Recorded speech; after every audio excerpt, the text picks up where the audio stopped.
सब नज़ारे, सब नज़ारे, दुनिया में जितनी खूबसूरती आप और हम देख रहे गए, ये जो चांद चमक रहा है, ये जो सूरज की किरणें फूट रही है, ये जो सितारों की अंजुमन लगी है, ये किसी और के सदके में नहीं गए, बल्कि आमना के लाल के सदके में गए, ये मदीने वाले मुस्तफ़ा के सदके में गए, अल्लाह के हबीब के सदके में गए।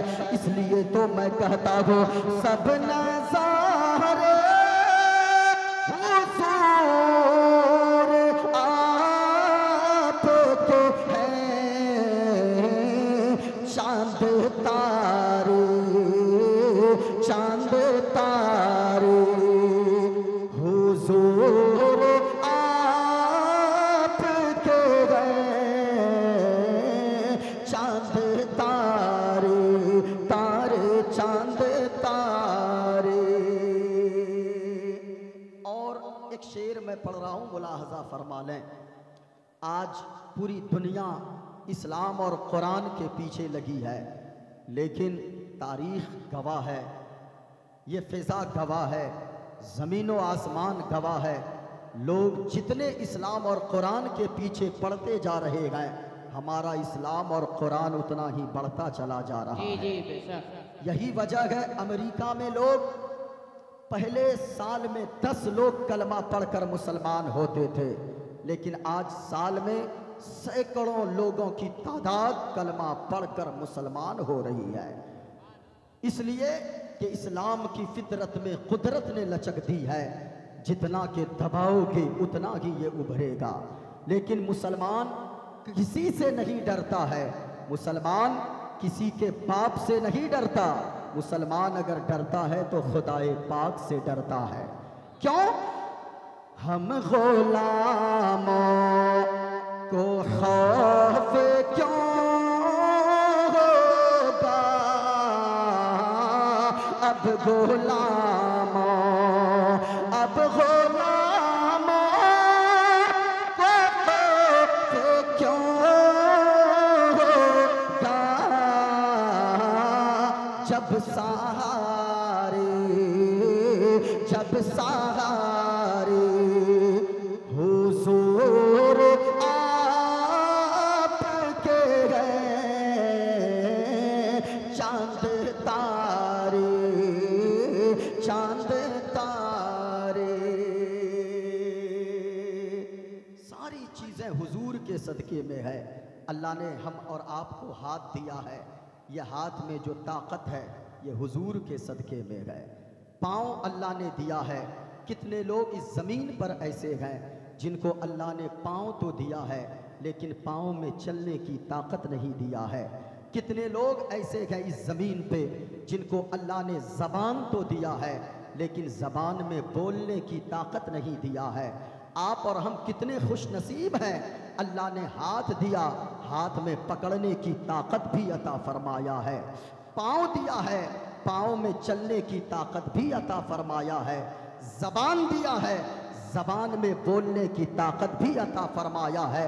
कितनी नेमतें अल्लाह ने अता फरमाया, और सबसे बड़ी नेमत अल्लाह ने जो अता फरमाया है वो जनाबे मोहम्मदुर रसूलुल्लाह की शक्ल में अता फरमाया है। अल्लाह की कौन कौन सी नेमत का हम और आप शुक्र अदा करेंगे। फज़ल रब्बुल औला और क्या चाहिए, सुभान अल्लाह।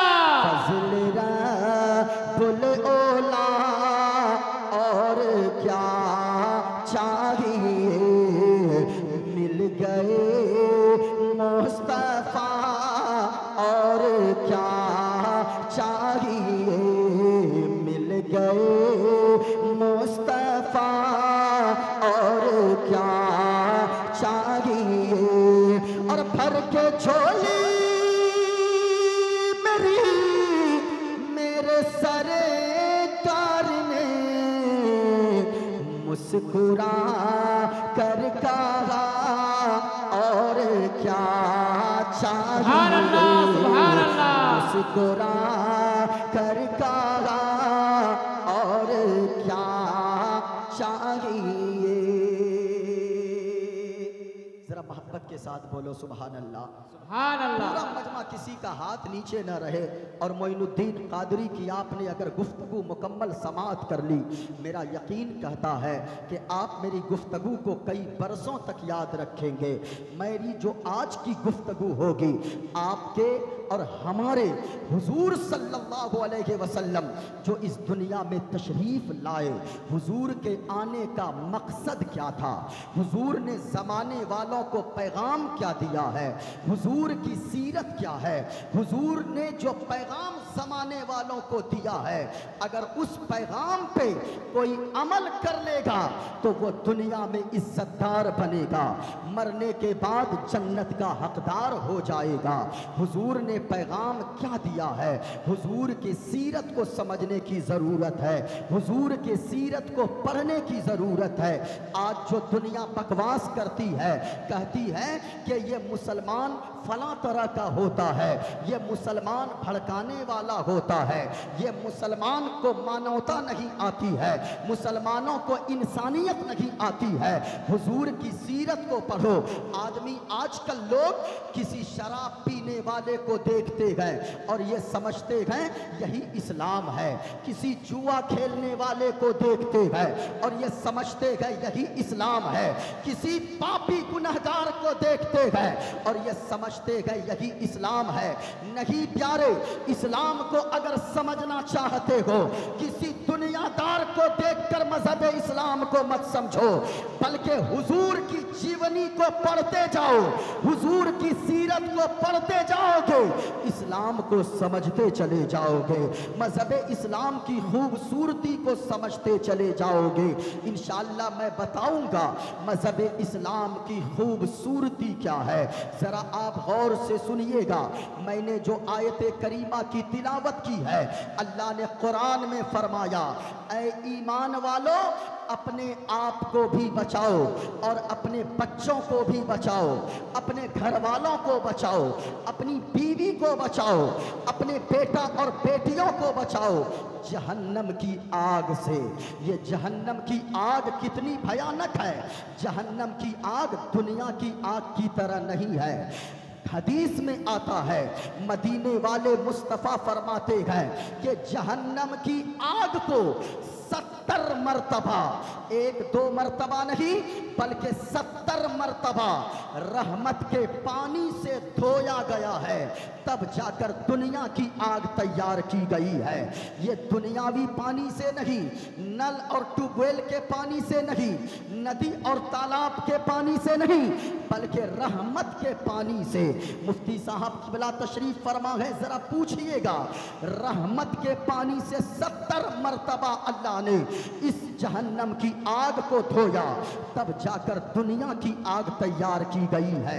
मैं आपसे पूछना चाहता हूँ, जब दुनिया की आग 70 मरतबा धोने के बाद इतनी गर्म है, इसकी तपिश का आलम यह है, माँ बहनें जो रहती है किचन के अंदर, इनको पूछिए जून जुलाई के महीने में कितनी गर्मी लगती है। अगर दुनिया की आग थोड़ी सी उंगली में लग जाए, आदमी बेचैन हो जाता है, आदमी परेशान हो जाता है। ये तो दुनिया की आग का आलम है प्यारे, लेकिन जहन्नम की आग का आलम क्या होगा, जिस आग से दुनिया की आग 70 बार धोने के बाद तब बनाई गई है। उस आग से अल्लाह बचने और बचाने का हुक्म दे रहा है। अपनी औलाद को जहन्नम की आग से बचाओ। आप तवज्जो से सुनिएगा, और अगर ध्यान से आपने सुन लिया, आपसे मैं यकीन दिलाता हूं आपको, आप घर में रहोगे, आपके घर में सुकून आ जाएगा, आपका घर जन्नत नुमा बन जाएगा। जहन्नम की आग से बचाओ। अल्लाह ने औलाद को भी बचाने का हुक्म दिया है। अगर अल्लाह ने आपको औलाद दिया है तो फिर आप अल्लाह का शुक्र अदा करो। मेरे भाई, औलाद की कद्र समझो। औलाद अल्लाह सबों को नहीं देता है। औलाद बेटा और बेटियां अल्लाह सबको नहीं देता। जिसे अल्लाह बेटा और बेटियों से नवाजा है, वो खुशी मनाए, अल्लाह का शुक्र अदा करे। वरना उससे जाकर पूछो, जिसको अल्लाह ने सब कुछ दिया है, गाड़ी दिया है, बंगला दिया है, मकान दिया है, पैसों का उसका मालिक बनाया है, मालदार बनाया है, लेकिन अल्लाह ने उसे औलाद की दौलत से सरफराज नहीं फरमाया है। वो कभी गरीब नवाज की चौखट पे जाता है, कभी कलियर जाता है, कभी बगदाद जाता है, कभी अजमेर जाता है, कभी आला हजरत के रोजे पे जाता है, कभी मखदूम अलाउल हक पंडवी के रोजे पर जाता है, जाकर मन्नतें मांगता है कि या अल्लाह तू इस महबूब बंदे के सदके में हमें औलाद अता फरमा दे। कहीं जा जाकर दुआएं मांगता है, लाखों रुपए डॉक्टर को जाकर देता है, 10 साल गुजर गए शादी को, औलाद नहीं हो रही है, माँ परेशान रहती, वो उसकी बीवी परेशान रहती है, शौहर परेशान रहता है। हमने गुजरात के एक सेठ साहब को देखा जिसकी 4 फैक्ट्रियां हैं, रड बनाने वाली, सरिया बनाने वाली, उनके पास लग्जरी कारें हैं, करोड़ों रुपए की गाड़ियां हैं उनके पास, 4 बड़ी फैक्ट्रियां उनके पास है, लेकिन उनके यहाँ नौकर चाकर भी काम करते हैं।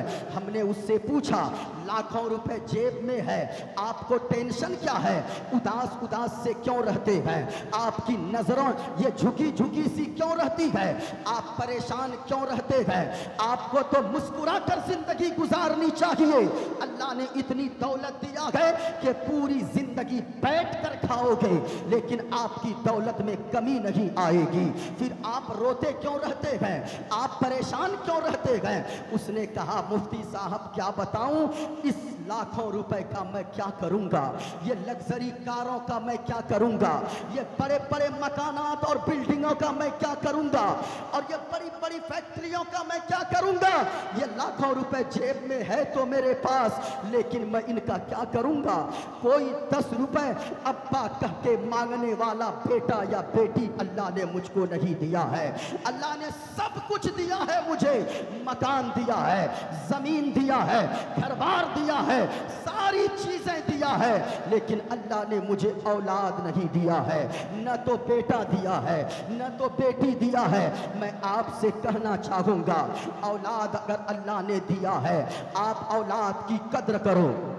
औलाद की कद्र कैसे होगी, औलाद को हुजूर ने फरमाया अगर अपनी औलाद को कोई तोहफा देना चाहे, गिफ्ट देना चाहे, तो इंसान वो बाइक दे दे, ये सबसे बड़ा तोहफा नहीं है। आज अपने बच्चे के बर्थडे में आदमी कोई मोटरसाइकिल बच्चे को गिफ्ट कर देता है, कोई साइकिल गिफ्ट करता है, कोई एक बंगला गिफ्ट कर देता है, कोई हजारों का खिलौना ला कर देता है। हुजूर ने फरमाया है कि सुनो, मकान अपने बच्चों को दो, ये बड़ा तोहफा नहीं है। अपने बच्चों को बाइक दो खरीद कर गिफ्ट में, ये बड़ा गिफ्ट नहीं है। हुजूर ने फरमाया सबसे बड़ा गिफ्ट अगर देना चाहते हो, अपनी औलाद को अदब वाला बना दो, अपनी औलाद को अच्छी तरबियत वाला बना दो, अपनी बेटियों को कनीज़े फातिमा बना दो। ये लाखों रुपए के गिफ्ट से बेहतर है कि अपनी औलाद को तुम मुस्तफ़ा का गुलाम बना दो, अपनी औलाद को तुम मुस्तफ़ा का आशिक बना दो। मदीने वाले मुस्तफ़ा का आशिक अगर आपका बच्चा बनेगा, मैं गारंटी से कहता हूँ, आज चारों तरफ जो वार किए जा रहे हैं, हमले किए जा रहे हैं, कोई खड़ा होता है और कहता है कि ये मुसलमानों के बच्चे आतंकवादी हो रहे हैं। आज हमारे अंदर एजुकेशन की कमी है, हमारे अंदर तालीम की कमी है। आखिर इसकी वजह क्या है? हमारे पास गुटके खाने के पैसे हैं, हमारे पास पान खाने के पैसे हैं, हमारे पास कौमे मुस्लिम के पास चाय पीने को तो पैसे हैं, लेकिन अपने बच्चे और बच्चियों को एजुकेशन से आरास्ता करने के लिए पैसे नजर नहीं आते हैं। अपनी बच्चियों को तालीम याफ्ता बनाइए, अपने बेटों को पढ़ाइए, अच्छी तरबियत वाला बनाइए, क्योंकि आप जानते हो अल्लाह से औलाद मांगने वालों, बड़े बड़े बुजुर्ग अंबिया ने अल्लाह से औलाद मांगी है। हजरत ज़करिया अलैहिस्सलाम ने 80 साल की उम्र में जब दाढ़ी के बाल सफेद हो गए थे और सर के बाल सफेद हो गए थे, उस वक्त उन्होंने दुआ मांगी, या अल्लाह मुझे नेक औलाद अता फरमा दे। और मैं आपसे भी कहना चाहूंगा, अल्लाह से सिर्फ औलाद मत मांगिए, अल्लाह से जब भी भी दुआ करें तो कहें या अल्लाह मुझे नेक औलाद अता फरमा, मुझे सालेह औलाद अता फरमा। क्यों? इसलिए कि सिर्फ औलाद होना काफ़ी नहीं है। अगर औलाद नालायक हो जाए, अगर औलाद अदब वाला ना हो, अगर औलाद नेक ना हो, फरमा बरदार ना हो, तो जो दौलत आप 70 साल तक कमा कमा कर मेहनत मजदूरी करके जमा करोगे, वो आपका नालायक बेटा वो 7 साल के अंदर सारी दौलत को खत्म कर देगा। 7 साल के अंदर सारा बंगला आपका बेच देगा, सारी गाड़ियां आपकी बेच देगा। औलाद मांगिए तो नेक मांगिए। हमने एक रिक्शा चलाने वाले से पूछा, बूढ़ा शख्स था, मजबूरी ही में कोई रिक्शा चलाता है, दाढ़ी सफेद हो गए है, सर के बाल सफेद हो गए। हमने कहा ओ चचा जान, आप इस उम्र में रिक्शा चलाते हो, आखिर इसकी वजह क्या है? कोई औलाद नहीं है क्या? आपके बच्चे नहीं हैं क्या? कहा कि हजरत क्या बताऊं, मेरे 4 बेटे हैं, 4 बेटे। हमने कहा फिर इस उम्र में तो आपको आराम करना चाहिए, इस उम्र में तो चैन से जिंदगी गुजारनी चाहिए, फिर आप अभी रिक्शा चलाते हो, इसकी वजह क्या है? कहा कि मुफ्ती साहब क्या करूं, हजरत क्या करूं, ऐसी औलाद अल्लाह नहीं देता तो मैं बे औलाद ही रह जाता, यही मेरे लिए बेहतर था। यानी ऐसी नालायक औलाद नहीं होती मेरे पास तो ये मैं अच्छा होता, ये मेरे लिए बेहतर होता। ऐसी ज़बानें आपने भी बहुत बाप से कहते सुना होगा, कितने बाप को कहते सुना होगा, या अल्लाह ऐसा बेटा क्यों दे दिया, या अल्लाह ऐसी बेटी क्यों दिया, इससे बढ़िया नहीं देता मैं बे औलाद रह जाता, अपने दिल पे पत्थर रखकर जिंदगी गुजार लेता। लेकिन कम से कम ऐसा नालायक बेटा तो नहीं मिलता, नालायक बेटी तो नहीं मिलती। मैं आपसे कहना चाहूंगा नेक औलाद मांगिए, लेकिन इस जगह ठहर कर मैं आपसे कहना चाहूंगा औलाद नेक कैसे बनती है। औलाद नेक ऐसे ही नहीं बनती है, बल्कि औलाद के नेक होने के लिए, औलाद के अच्छा होने के लिए माँ का भी नेक होना जरूरी है और बाप का भी नेक होना जरूरी है। ऐसा थोड़ी है कि आप शराब पीते रहो, आप जुआ खेलते रहो, आप यानी कि बुराइयां करते रहो, आप बेनमाजी होकर जिंदगी गुजारते रहो और आप सोचो कि मेरा बेटा आलिम दीन बन जाए, मेरा बेटा मस्जिद का नमाजी बन जाए। ऐसा नहीं होता भाई साहब, बल्कि रूल ये है, खुदा का कानून ये है कि बाप अगर जुआरी होगा, बेटा उसे देख देख कर जुआरी हो जाएगा। बाप अगर शराबी होगा, बेटा उसे देख देख कर शराबी हो जाएगा। लेकिन अगर बाप मस्जिद का नमाजी होगा, बाप अगर मुत्तकी परहेजगार होगा, तो बेटा गुलामे अहमद मुख्तार बन जाएगा। माँ अगर नेक होगी, बेटी अय्याश ना बनेगी, बल्कि बेटी भी कनीज़े फातिमा बन जाएगी, आयशा सिद्दीका की कनीज बन जाएगी। माँ बाप का नेक होना जरूरी है। कैसे नेक होना जरूरी है, जरा गौर से सुनिएगा। माँ अगर नेक हो, आज बड़ा ताज्जुब होता है भाई साहब ये देखकर हजरत मुफ्ती साहब किबला कि आज 3-3, 4-4 साल के बच्चों को लोग हॉस्टल में डाल देते हैं। किस लिए? 4 साल में हॉस्टल में आपका बच्चा क्या पढ़ेगा? 4 साल के बच्चे पढ़ाई से नहीं सीखते हैं, 4 साल 5 साल के बच्चे लोगों को देख देख कर सीखते हैं। इसलिए हुजूर ने फरमाया है कि जब तक तेरे बच्चे की उम्र 7 साल रहे, 7 साल की उम्र तक कम से कम अपने बच्चे को अपने पास सीने से लगा कर रखो, इसलिए कि वो बच्चा तुम्हें देख देख कर सीखेगा। माँ अगर नमाजी होगी, बच्ची देख देख कर नमाज पढ़ने लगेगी, और बाप अगर नमाजी होगा, बेटा देख देख कर नमाज पढ़ने लगेगा। यही वजह है आज जुमा में इतनी तादाद लोगों की क्यों होती है, इसलिए कि हमारे छोटे छोटे बच्चे ये देखते हैं कि हफ्ता में सिर्फ 1 दिन मस्जिद जाना है। बाप के साथ बच्चा जाता है, जब बच्चा बड़ा हो गया वो ये समझता है कि हफ्ता में 1 ही दिन मस्जिद जाना फर्ज है, वो यही समझता है।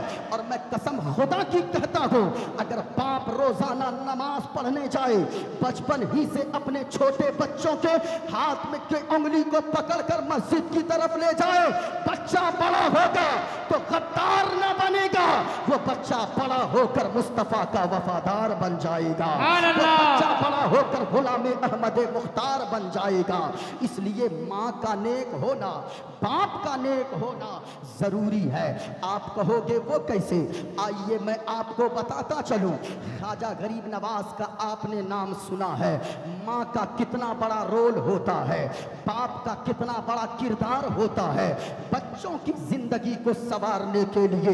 हजरत ख्वाजा गरीब नवाज का नाम आपने सुना है। उनका मज़ारे पाक ये अजमेर शरीफ की धरती पर है।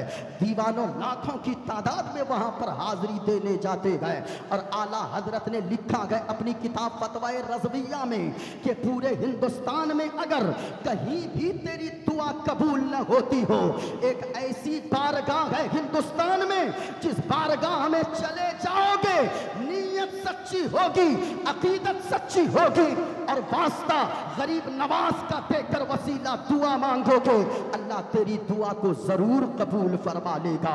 अल्लाह तू जो मांगेगा, लेकिन नीयत अच्छी होनी चाहिए, नीयत सच्ची होनी चाहिए। गरीब नवाज एक मर्तबा आपने सुना है, गरीब नवाज ने अपने आखिर उम्र तक जाते जाते दुनिया से रुखसत होते होते 90 लाख लोगों को कलमा पढ़ाकर हिंदुस्तान में मुसलमान बना दिए थे। कितने लोगों को? 90 लाख लोगों को। 9 लोगों को नहीं, 90 लोगों को नहीं, 90,000 नहीं, बल्कि 90 लाख लोगों को कलमा पढ़ाकर मुसलमान बना दिए थे। गरीब नवाज एक मर्तबा रास्ते से गुजर रहे थे। ख्वाजा गरीब नवाज ने बस देखा कि लोगों का मजमा लगा है। गरीब नवाज जाते गए, तकरीर करना शुरू कर देते गए, खिताब करना शुरू कर देते गए, मुस्तफ़ा की हदीस पढ़ने लगते गए। गरीब नवाज की जबान में अल्लाह ने वो असर दिया था कि जितने हजार लोग वहां पे खड़े थे, गरीब नवाज की तकरीर सुनकर सारे लोगों ने कलमा पढ़कर इस्लाम कबूल कर लिया। सारे लोग कलमा पढ़कर मुसलमान हो गए। गरीब नवाज घर आए, मुस्कुरा रहे थे। माँ कहने लगी, ए बेटा मोइनुद्दीन हसन, मुस्कुराने की क्या वजह है? कहा कि माँ, आज तेरा बेटा मुस्कुराएगा नहीं तो क्या करेगा? ये मुस्कुराने की बात ही है। कहा कि बेटा क्या बात है? कहा कि सुनो माँ, आज तेरा बेटा एक जगह रास्ते से गुजर रहा था, देखा वहां मजमा लगा हुआ है, तेरे बेटे ने तकरीर करना शुरू किया, आधा घंटा तकरीर किया, ऐसी तकरीर किया जबान में वो असर था कि 1000 लोगों ने कलमा पढ़कर इस्लाम कबूल कर लिया। अब माँ थी, माँ कहने लगी, ए बेटा मोइनुद्दीन सुनो सुनो, इसमें तेरा कमाल नहीं है, इसमें तेरी माँ का कमाल है। माँ नेक होती है, बेटा गरीब नवाज बनता है। माँ नेक होती है, बेटा आला हजरत बनता है। माँ नेक होती है तो बेटा मखदूम समनानी बनता है। माँ नेक होती है, बेटा अलाउल हक पंडवी बनता है। माँ नेक होती है, बेटा गौसे आजम बनता है। माँ नेक होता है, अगर माँ नेक होती है, कुरान पढ़ने वाली होती है, तो बेटा भी करबला के मैदान में नेज़ों पे कुरान सुनाने वाला हुसैन होता है। पूरा मजमा, आप तकरीर बोलने का जहन बनाओ, इसी जगह रुको और पूरा मजमा तैयार हो जाओ। एक हाथ को हसनी बनाओ, दूसरे हाथ को हुसैनी बनाओ और पूरा मजमा हाथों को लहरा कर बोलो, या रसूल अल्लाह, या रसूल अल्लाह। किसी का हाथ नीचे न रहे। मैं दुआ करता हूँ मौला, जितने लोग हाथ उठा रहे हैं, मौला सबों को गुंबद खदरा की ज़ियारत नसीब अता फरमा दे। अल्लाह की बारगाह में मैं दुआ कर रहा हूँ और हुजूर की महफिल में दुआएं कबूल हुआ करती है। इसलिए जितने लोग आप बैठे हो, जरा तरोताज़ा हो जाओ और मैं एक मंत्र भी पढ़ देता हूँ, वरना लोग समझेंगे चतुर्वेदी साहब आए थे कि नहीं आए थे।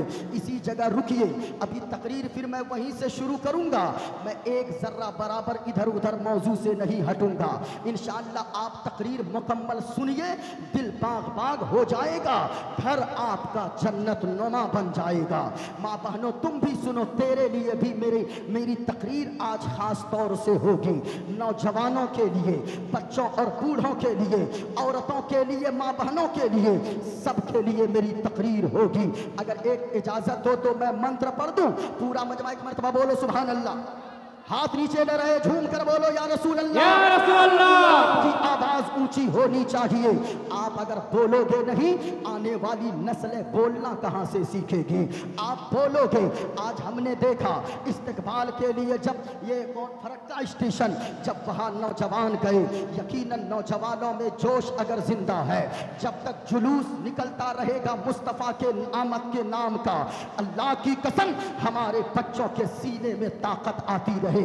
हमारे बच्चों की धड़कनें बोलेगी नबी नबी, हमारे बच्चों की सांसें बोलेगी नबी नबी, हमारे बच्चों की हालात बोलेंगे नबी नबी। हमारे बच्चे जुलूस में निकलते हैं, यकीनन ऐसा लगता है मुस्तफ़ा का गुलाम अभी जिंदा है। मुस्तफ़ा का गुलाम जब इतना अच्छा है, मदीने वाले मुस्तफ़ा कितने प्यारे होंगे, मदीने वाले मुस्तफ़ा की सीरत का आलम क्या होगा।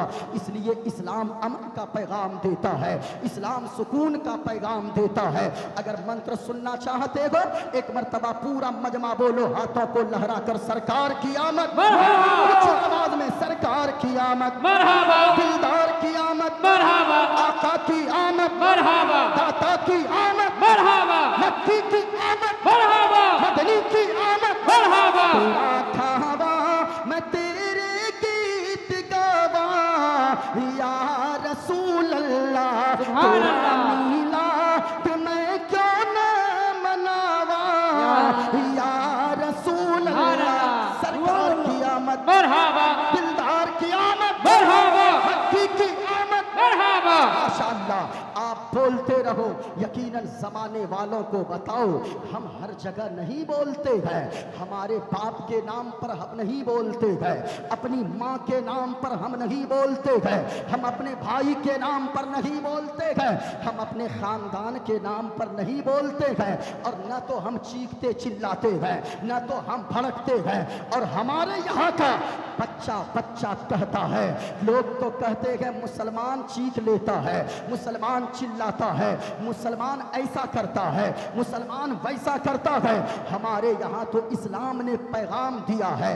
ट्रेनों पे जो लोग ट्रेन का रास्ता रोककर अगर किसी को नमाज पढ़ते देख लिया, ये तो ऐसे लोग होते हैं न तो जिनका अकीदा सही है, न तो जिनका ईमान दुरुस्त है, न तो जिनका मजहब दुरुस्त है। ये लोग आकर बीच में रास्ते में नमाज पढ़ते हैं। हालांकि इस्लाम पैगाम देता है, ऐसी जगह पे नमाज मत पढ़ो जहां पे लोगों का आना जाना हो, यानी लोगों को तकलीफ नहीं होनी चाहिए। याद रखना, मुसलमान किसी के नाम पर कुछ नहीं बोलता है। हमको गालियां दो, हमारे यहाँ के छोटे बच्चे भी कहते हैं हमको गालियां दो, हम बर्दाश्त कर लेंगे। हमारी माँ को गालियां दो, हम बर्दाश्त कर लेंगे। ये सारी बहारें मदीने वाले मुस्तफ़ा के सदके में है। अगर उनकी शान में तुमने गुस्ताखी किया, अल्लाह की कसम याद रखना, हम गालियां हमारी माँ को दोगे हम बर्दाश्त करेंगे, बाप को दोगे बर्दाश्त करेंगे, लेकिन अगर रसूल पाक की शान में गुस्ताखियां करोगे तो याद रखना, हम ये दौलत क्या, हम अपनी जान को भी मदीने वाले मुस्तफ़ा के नाम पर कुर्बान करने को तैयार हैं, क्योंकि हम मदीने वाले मुस्तफ़ा के इश्क में जीते हैं। हमारी जान है मुस्तफ़ा, हमारी आन है मुस्तफ़ा।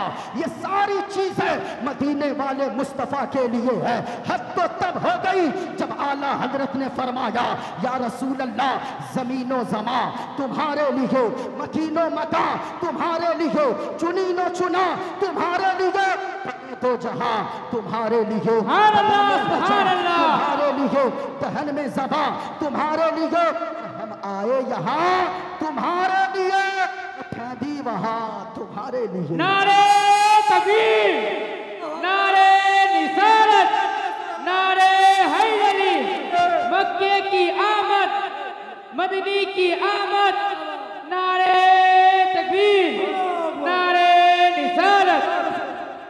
अब जरा सुनो प्यारे, मैं एक मंत्र पढ़ देता हूँ और याद रखना, क्या मजहब इस्लाम पैगाम क्या देता है, मजहब इस्लाम क्या दर्स देता है। मजहब इस्लाम तो मानवता का पैगाम देता है। मजहब इस्लाम तो सिखाता ये है कि लोगों, अगर कोई तेरा पड़ोसी भूखा सो गया, अगर तू खाना खाकर सो गया, तेरा पड़ोसी बगैर खाना खाए सो गया, कयामत के दिन अल्लाह तुझसे पूछेगा कि तू खाना खाकर सो गया, पड़ोसी का तूने ख्याल क्यों नहीं रखा। ये मजहब इस्लाम पैगाम देता है, मजहब इस्लाम सिखाता है कि अपना जिस तरह जो चीज़ें अपने लिए पसंद करते हो वही दूसरों के लिए भी पसंद करो, जो अपने लिए नापसंद करते हो वही दूसरों के लिए भी नापसंद करो। मेरे हाथ में ये रामायण मौजूद है, मेरे हाथ में श्रीमद् भागवत गीता भी मौजूद है। एक मंत्र मैं पढ़ता हूँ, उसके बाद सुनो भागवत गीता क्या कहती है। इसी मंत्र पे मेरी तकरीर होगी और इंशाअल्लाह इस मंत्र पे ऐसी तकरीर हो जाएगी कि यकीन। माइक आवाज छोड़ रही है, माइक आवाज छोड़ रहा है, देखिए देखिए आवाज नहीं छूटनी चाहिए। बेस मुकम्मल बंद कर दीजिए, आवाज सब ठीक है। अगर आप सुनना चाहते हैं तो यकीनन तेवर लेकर सुनो। एक मंत्र मैं पढ़ता हूँ, किताब का नाम श्रीमद् भागवत गीता है, पेज नंबर 23 है। इस किताब में क्या लिखा है। अधर्मा विभवत् कृष्णा प्रदुष्यन्ति कुल स्त्रिया, स्त्रीषु दुष्टाषु वार्ष्णे जायते वर्णशंकर। अधर्माभिभवात् कृष्णा प्रदुष्यन्ति कुल स्त्रिया, स्त्रीषु दुष्टाषु वार्ष्णे जायते वर्णशंकर। एको देव सर्वभूते सगुण सर्वभूतांतरात्मा कर्माधियच्च साक्षी चेता केवल निर्गुणस्तु। गणेशियं चरणं शीशमनं शशांकं चरणं शीशमनं पर्वतं चरणं शीशमनं गंगाजलं स्नानं पंडितम गौदानं स्वाहा। कल की अवतार न्यारपंतम पृथ्वी मध्यम और वसिक्कारतम बलवन स्वानम लमलघीयं पशुपनम तपस्यं वीरं महावीर गुरुं प्राणं प्रादीपं सोमवती विष्णुवेशं स्वरूपम। और एक पंडित है लोगों, देखो मुस्तफा से क्या कहता है वो पंडित, कहता है संकट मोचन संकट हारी अरबन मदनी अरबन मदनी।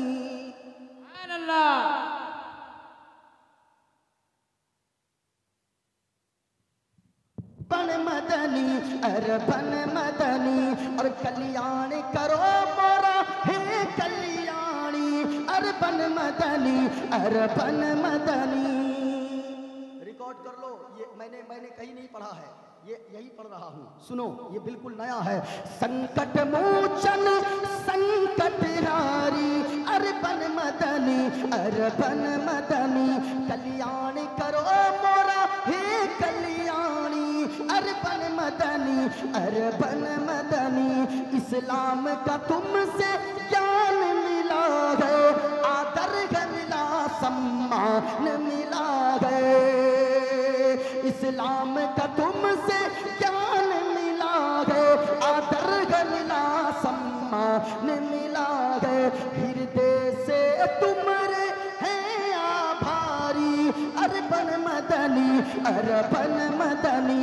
और बिनती है कर दो मंगल मंगल, बिनती है कर दो मंगल मंगल, राज चले तोरा मंडल मंडल।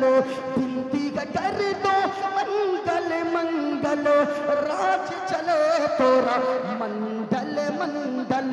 और संपूर्ण जगत के हो पर भारी अरबन मदनी अरबन मदनी कल्याण करो हे कल्याणी अरबन मदनी अरबन मदनी। सुभान अल्लाह सुभान अल्लाह। अब जरा सुनो, मैंने जो मंत्र पढ़ा है उसी पर मेरी गुफ्तगू होगी, लेकिन आपको तकरीर समझ के सुनना है। मैंने क्या कहा था कि बेटे के नेक होने के लिए बाप का नेक होना जरूरी है। माँ नेक होगी तो बेटी नेक होगी। इधर आप देखिए ख्वाजा गरीब नवाज ने क्या कहा कि माँ मैं अगर खुश नहीं होऊंगा तो क्या करूंगा। आज तेरे बेटे ने जो तकरीर किया था, जबान में वो असर दिया अल्लाह ने कि हजारों लोग कलमा पढ़कर इस्लाम कबूल कर लिए। जरा मोहब्बत के साथ बोलो सुभान अल्लाह। मजमा इस्लाम के नाम पर हाथों को लहरा कर बोलो या रसूल अल्लाह। पूरा मजमा यहाँ से लेकर लेकर वहां तक, वहां वाले जो रोड पर बैठे हो, कोई देखे न देखे, इस नीयत से बोलो कि हुजूर तुम्हें देख रहे हैं। जो मैं यहाँ मीलाद की महफिल में जो आगे आकर बैठेगा, अल्लाह उनकी परेशानियों को दूर अता फरमा देगा, उनकी मुसीबतों को दूर अता फरमा देगा। ये शामियाना कपड़े का सिर्फ देखने में है, हकीकत में अल्लाह के फरिश्ते अपने नूरानी परों से महफिल को ढांपे हुए हैं। इसलिए ऐसी महफिल में अगर आप आए हो, कुछ सीख कर जाओ। ख्वाजा गरीब नवाज ने कहा, माँ मुस्कुराऊं नहीं तो क्या करूं? माँ कहती है, बेटा क्यों? कहा कि मैंने तकरीर किया। कहा बेटा इसमें तेरा कमाल नहीं है, इसमें मेरा कमाल है। कहा कि ओ माँ वो कैसे? कहा कि बेटा जैसे पहले था माइक वैसे ही कर दीजिए, जैसे शुरू में था वो अच्छा था। सुनिए, आवाज साफ मेरी जानी चाहिए मुकम्मल। माँ कहती है, बेटा इसमें तेरा कमाल नहीं है, इसमें मेरा कमाल है। ख्वाजा गरीब नवाज ने कहा, माँ वो कैसे? माँ का जवाब सुनिए। माँ की तरबियत कितनी जरूरी है औलाद के लिए। माँ की गोद औलाद की पहली दरसगाह है, माँ की गोद औलाद के लिए पहला स्कूल है। माँ कहती है, ए बेटा मोइनुद्दीन हसन सुनो सुनो, इसलिए तेरी जबान में जो असर है ये तेरा कमाल नहीं मेरा कमाल है। कहा कि इसलिए कि जब तू छोटा था, तू दूध पीता था, उस वक्त तक याद रखना ये जमीनों आसमान गवाह है कि जब तू दूध पीना चाहता था तो तेरी माँ उस वक्त तक तुझे दूध नहीं पिलाती थी जब तक के वजू नहीं कर लिया करती थी। यानी पहले मैं वजू करती थी तब तुझे दूध पिलाती थी। बेटा इसी का नतीजा ये है कि अल्लाह ने तेरी जबान में ये असर दिया है, जहां बोलता है तकरीर को सुनकर लोग कलमा पढ़कर मुसलमान हो जाते हैं। का किरदार बहुत जरूरी है, बाप का नेक होना बहुत जरूरी है। औलाद अगर अल्लाह ने दिया है, औलाद की कद्र कीजिए। आवाज हल्की बढ़ाइए। ये देखो, आपसे मैं कहना चाहूंगा, औलाद नेक अल्लाह से मांगिए, नेक औलाद मांगिए।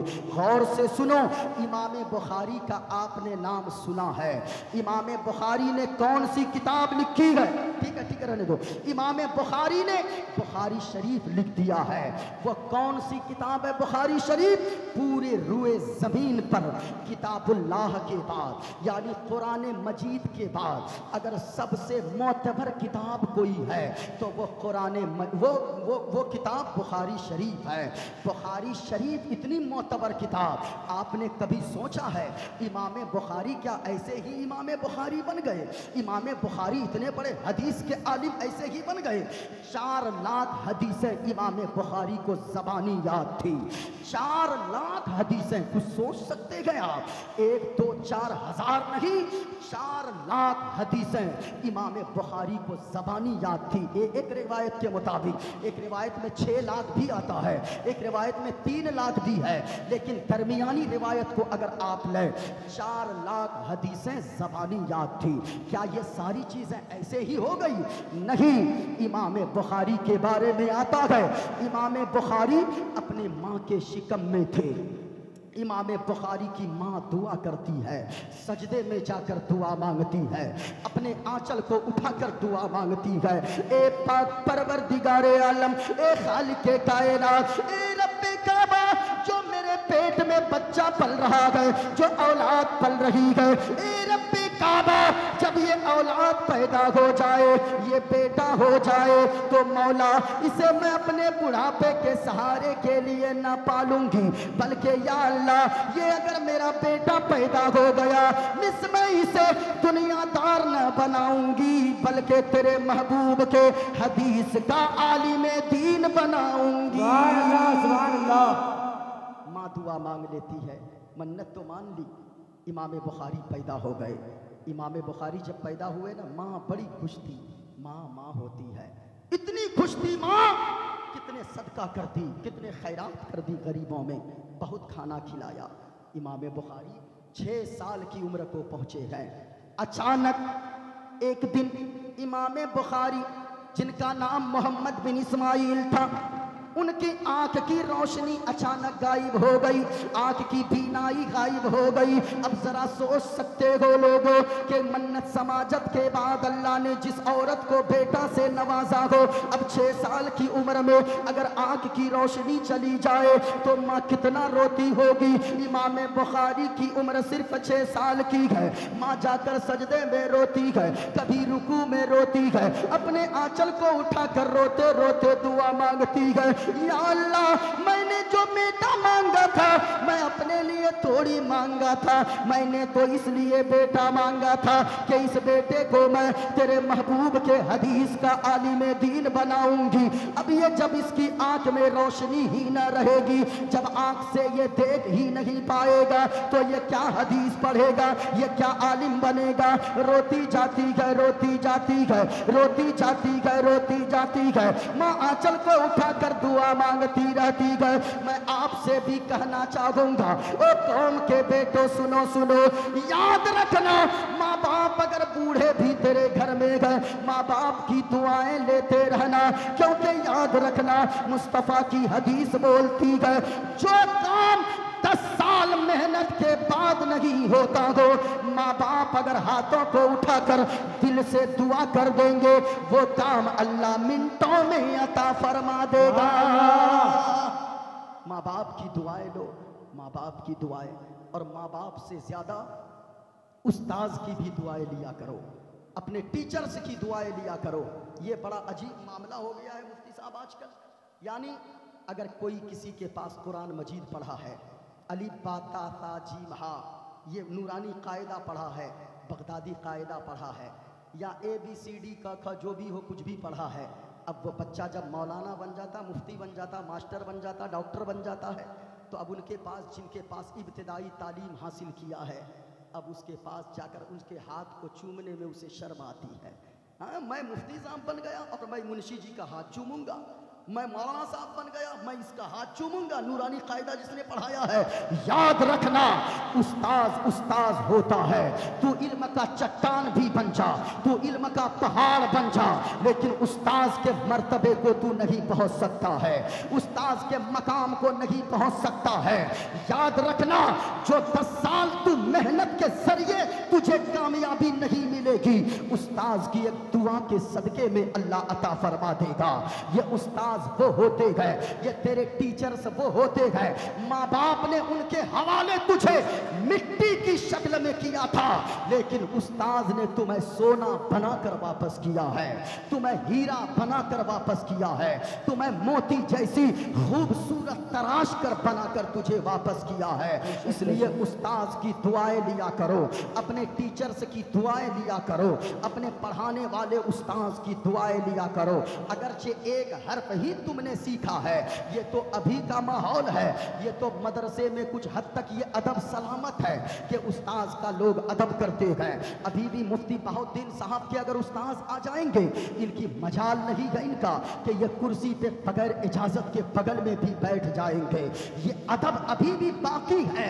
लेकिन स्कूल का हाल अल्लाह माफ फरमाए, अगर हल्की सी कुछ बातें हो गई, 2 डंडा अगर टीचर ने लगा दिया, अब वह बच्चा उसके ताक में लगा रहता है, उसका गार्जियन भी ताक में लगा रहता है, बाप भी सोचता है इसकी हिम्मत कैसे हो गई 2 कौड़ी के मास्टर की, इसने मेरे बेटे पे हाथ कैसे उठाया, इसने डंडा कैसे उठाया।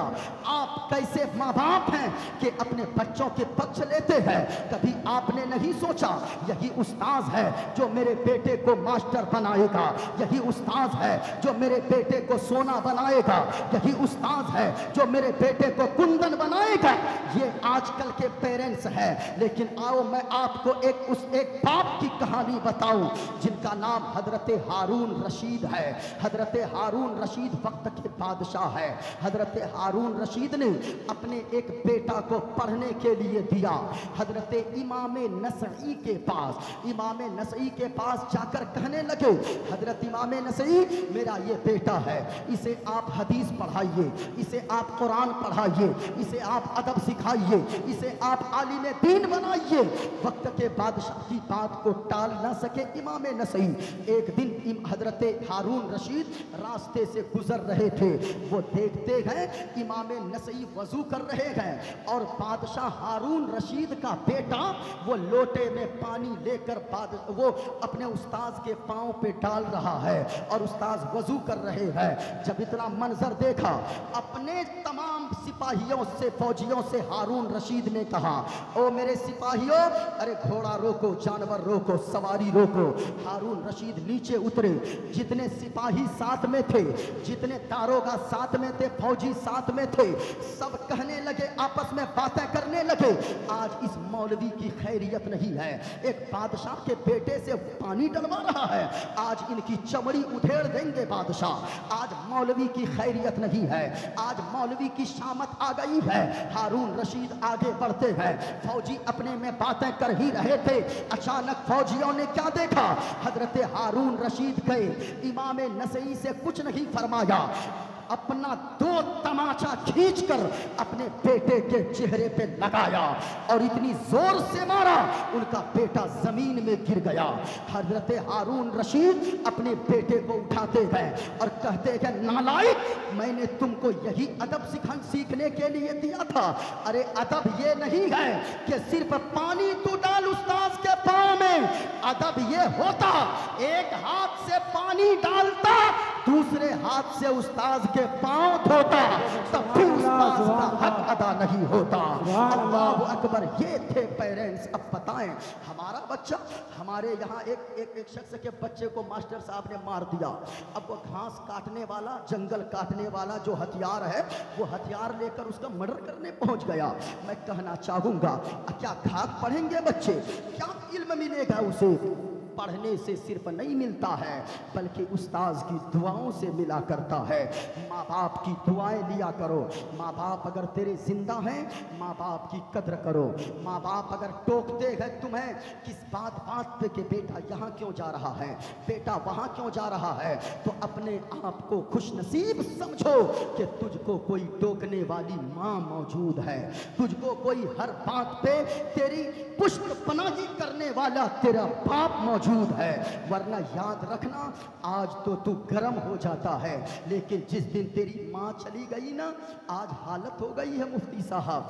ये बच्चे, ये नौजवान, हमारी नस्लें, ये रात के 10 बजे जाएंगे और जब माँ पूछेगी, बेटा रात के 10 बजे तू कहाँ जा रहा है, अभी तो सोने का वक्त है, वो बेटा कहता है, ओ माँ बस अभी जाता हूँ, अभी आता हूँ। लेकिन ये तो तू कह के चला जाता है नौजवान। कभी तू सोचा है, रात के 11 बज जाते हैं तू घर नहीं आता है, रात के 12 बज जाते हैं तू घर नहीं आता है, रात के 1 बज जाते हैं तू घर नहीं आता है। अब कभी देखना, वो तेरी बूढ़ी माँ बिस्तर पे करवटें बदल बदल कर थक जाती है, तेरा इंतजार करते करते। वो तेरी बूढ़ी माँ बेदार होती है, बिस्तर से उठती है, तेरे बाप बूढ़े को उठाती है और कहती, ओ फलना के अब्बा, अरे देखें तो सही अपना बेटा कहाँ चला गया है। जमाने वाले ठीक नहीं है, कभी उनको कुछ हो जाएगा। तेरा बूढ़ा बाप लाठी के सहारा लेकर आगे आगे चलता है, तेरी माँ टॉर्च की रोशनी जलाकर पीछे पीछे चलती है। तू चौराहे पर जाकर बातें करता है, तू स्टैंड में जाकर बातें करता है। जब तेरी माँ पूछती है, बेटा तू रात के 1 बजे तक क्या कर रहा है, तू झुंझला कर बात करता है और तू कहता, ओ माँ मेरी उम्र हो गई है, मैं अब बच्चा नहीं हूँ, मेरे दोस्त तैयार हैं, याद रखना आज तू झिड़क के तू बात करता है। अल्लाह की कसम, जिस दिन तेरी माँ दुनिया से चली गई, जिस दिन तेरा बाप दुनिया से चला गया, रात के 1 बजे, 2 बजे, 3 बजे बारिश के पानी में तू भीग कर भी आएगा, तुझे सर्दी जुकाम हो जाएगी, लेकिन घर जब पहुंचेगा कोई तुझे तेरा हाल पूछने वाला बाप भी की तरह ना होगा, कोई तेरी हालत पूछने वाली माँ की तरह दूसरी घर में कोई ना होगी। माँ बाप अगर टोकते हैं तो कद्र करो। माँ बाप हैं। हजरत इमाम बुखारी है, देखो माँ बाप की इज्जत करो। अब भी मैं कहता हूँ, कितने घर ऐसे गए, हमने अपने पड़ोसियों को देखा है, जब तक माँ बाप जिंदा थे ना, तो फिर माँ बाप की कद्र नहीं थी। लेकिन जब माँ बाप चले गए, ऐसा लगता है कि घर सूना सूना हो गया है। आज कितने वाक़यात ऐसे हैं मुफ्ती साहब, बाप बूढ़ा रोता है कि हजरत क्या बताए, मेरा बेटा इंजीनियर बन गया है, लाखों रुपए महीने का कमाता है, लेकिन 10 रुपए कभी मेरे लिए, एप्पल के लिए 10 रुपए मुझे नहीं देता है, 100 रुपए नहीं देता है। आप खुश नसीब हो अगर बाप आपसे अगर किसी चीज़ की फरमाइश करता है। हर बेटे से बाप फरमाइश नहीं करता है, उसी से करता है जिससे उम्मीद रहती है बाप को। माँ साड़ियों की फरमाइश नहीं करता है, आग लगे ऐसी दौलत पे लाखों रुपए तू उम्रा करने पे खर्च कर देता है, लाखों रुपए अजमेर जाने पे खर्च कर देता है, लेकिन साल भर में ईद के दिन माँ के लिए साड़ियाँ नहीं ले सकता है, बाप के लिए एक लुंगी और गंजी का इंतजाम नहीं कर सकता है। नहीं, इन चीज़ों में तेरी नानी याद आती है, तेरे पैसे कम पड़ते गए, लेकिन अय्याशियों में तू पैसे लुटा देता है। मत इधर उधर पैसे खर्च कर, बाप को कपड़ा अच्छा पहना दे, माँ की खिदमत कर दे। माँ अगर राजी रहेगी तो यकीनन याद रखना मदीने वाले मुस्तफ़ा राजी हो जाएंगे। हजरते अवैसे करनी को आपने नहीं सुना, माँ की खिदमत की वजह से हुजूर का दीदार न करने गए। अल्लाहु अकबर। फिर हुजूर फरमाते मेरा एक दीवाना रहता है, कर्न में मेरा दीवाना रहता है, वो मुझसे बड़ा इश्क करता है। सहाबा अर्ज करते या रसूल अल्लाह, जब इतनी मोहब्बत करता है मिलने क्यों नहीं आता है? कहा हुजूर ने सुनो, उनकी एक बूढ़ी माँ है, उस बूढ़ी माँ की खिदमत उनके ऊपर फर्ज है, मेरा चेहरे का दीदार करना उन पे फर्ज नहीं है। माँ की खिदमत करना फर्ज है। अगर वो चाहते एक नजर हुजूर का दीदार कर लेते सहाबी हो जाते, लेकिन अल्लाह अकबर, कभी सोचा आपने? हम तो माँ को बुरा भला कहते हैं, बाप को बुरा भला कहते हैं। माँ बाप की कदर करो साहिबो, माँ बाप की इज्जत करो, माँ बाप को गनीमत जानो, माँ बाप को अपने लिए बोझ मत समझो। अगर माँ बाप की खिदमत तेरे हिस्से में आई है ना, तो अपने आप को खुश नसीब समझो। सुनो, इमाम बुखारी 6 साल की उम्र के गए, रोशनी गायब हो गई आँख की। यही था ना, मैं यही था, बोलो सुभान अल्लाह। तकरीर अगर सुननी हाथों को उठाकर बोलो सुभान अल्लाह। माशाअल्लाह, जरा बुलंद आवाज से बोलो या रसूल अल्लाह। माशाअल्लाह। सुनो, अब माँ रोने लगी, गिड़गिड़ाने लगी, सजदे में रोती है, रुकू में रोती है, कयाम में रोती है, रातों को रोती है, दिन में रोती है। रोते रोते एक रात नींद आ गई। नींद तो आ गई लेकिन किस्मत बेदार हो गई। सुभान अल्लाह। अब जब किस्मत बेदार हुई, ख्वाब में जद्दुल अंबिया हजरत इब्राहीम अलैहिस्सलातो व तस्लीम तशरीफ ले आए और ख्वाब में आकर बशारत दिया, ओ रोती क्यों है? जा, तेरी आंसुओं के कतरों को अल्लाह ने कबूल फरमा लिया है और तेरी दुआ के सदके में अल्लाह ने तेरे बेटे के आंख में बीनाई को दोबारा वापस कर दिया है, दोबारा रोशनी को लौटा दिया है। अब माँ बेदार हो गई, इतना मुबारक ख्वाब देखी है, बेटे के कमरे के करीब जाती है, देखती है अजीब मंजर है, वो बेटा पहले ही आकर दरवाजे पर खड़ा है। माँ कहती है, ए बेटा मोहम्मद बिन इस्माइल, बताओ क्या तू देख सकता है? कहा कि ओ माँ, हाँ हाँ, मैं आपके चेहरे को भी देख रहा हूँ, आपने जो हरे रंग की चादर ओढ़ी है उस चादर को भी मैं देख रहा हूँ। हाय हाय, माँ की दुआ थी, आंख में रोशनी तो आ गई। अब सुनो माँ की दुआ कितनी रंग लाती है। इमाम बुखारी फरमाते हैं खुद, उसके बाद मेरे आंखों में अल्लाह ने माँ की दुआ के सदके में इतनी रोशनी दे दी, इतनी चमक दे दी, इतनी चमक दे दी कि अगर चांदनी रात हो तो मुझे चिराग जलाने की जरूरत नहीं पड़ती थी। बगैर चिराग जलाए चांदनी रात में मैं हदीस को पढ़ भी लेता था और बगैर चिराग जलाए हदीस को लिख भी लेता था। रात में बगैर चिराग जलाए, हम तो भाई साहब चांदनी रात में एक सुई न ढूंढ पाए, लेकिन वो इमाम बुखारी है। क्यों इतनी ज्यादा चमक आंखों में अल्लाह ने दिया? माँ की दुआ के सदके में दिया है। इसलिए माँ नेक हो जाओ तो बेटियां नेक होंगी, बाप अगर नेक हो जाए तो बेटियां नेक होंगी। किताब देखो, मैंने जो मंत्र पढ़ा है, अधर्मा भी भवात् तृष्णा प्रदुष्यन्ति कुल स्त्रिया, अधर्मा यानी बुराई के भी भावात बहुत ज्यादा बढ़ जाने से प्रदूषयंती कुल स्त्रियां यानी औरतें प्रदूषित हो जाती है। और जब एक औरत प्रदूषित होती है, स्त्रीषु दुष्टाशु वाणश्लेचायते वर्ण शंकरा, और जब एक औरत प्रदूषित हो जाती है, एक औरत में खराबी आती है, एक मर्द में अगर खराबी आए तो एक सिर्फ मर्द बिगड़ता है, एक औरत में खराबी आ जाए तो कई नस्लें तबाह हो जाती है, कई नस्लें बर्बाद हो जाती है।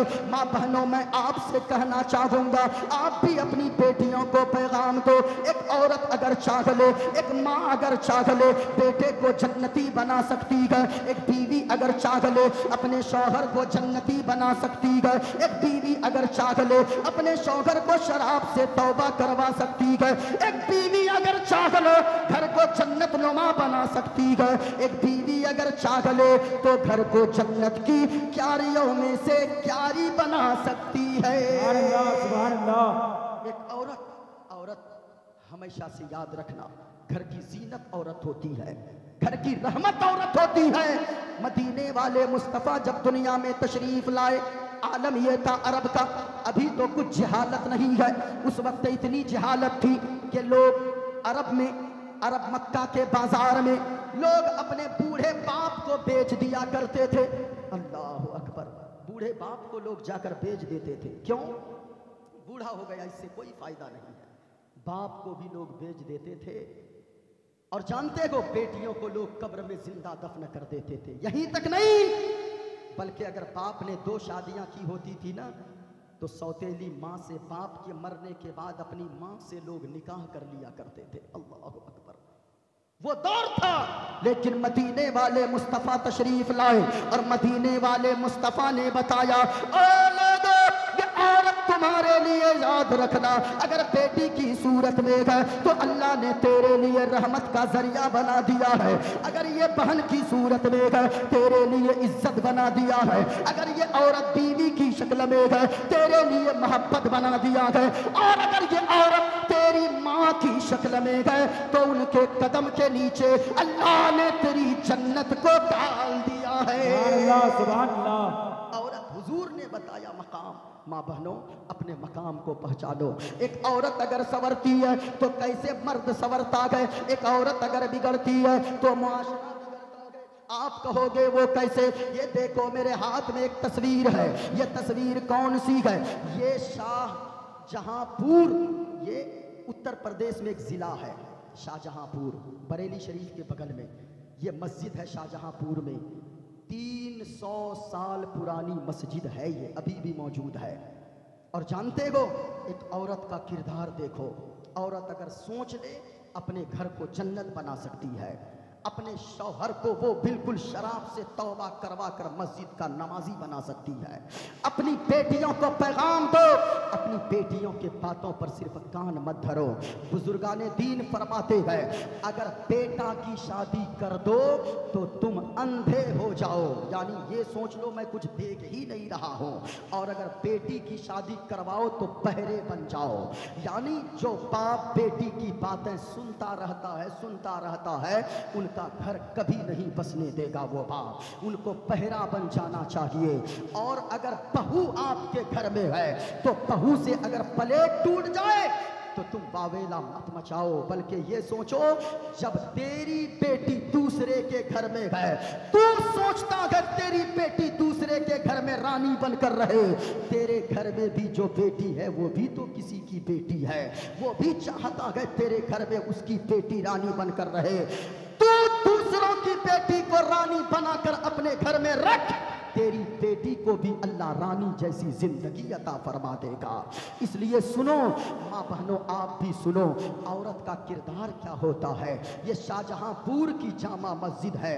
आज से 120 साल पहले अंग्रेज़ों की जब हुकूमत थी हिंदुस्तान पे, अंग्रेज़ों ने एक मशवरा किया, एक कानून पास किया, एक बिल लागू किया। और बिल ये पास किया कि ये मस्जिद सड़क बनने में बाधा डाल रही है, इसलिए इस मस्जिद को शहीद कर दिया जाए और यहाँ से एक रास्ता निकाला जाएगा। जरा गौर से सुनना लोगों, अंग्रेजों ने ये मीटिंग तो कर लिया, अंग्रेजों ने ये बिल पास कर दिया कि फला महीने की 16 तारीख को मस्जिद शहीद कर दी जाएगी शाहजहांपुर की।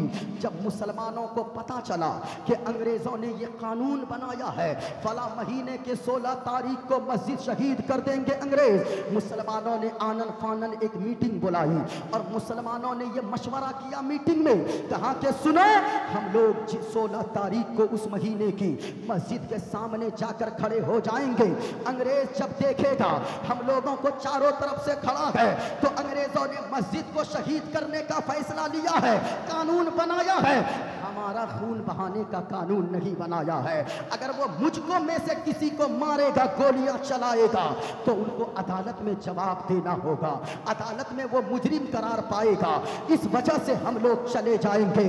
जरा सुनना माँ बहनों, तुम भी नौजवानों, बूढ़ों, बच्चों, सब सुनना। इतना इरादा तो कर लिया लोगों ने। अल्लाह अकबर, जुमा का दिन आता है, 16 तारीख उसी दिन पड़ती है।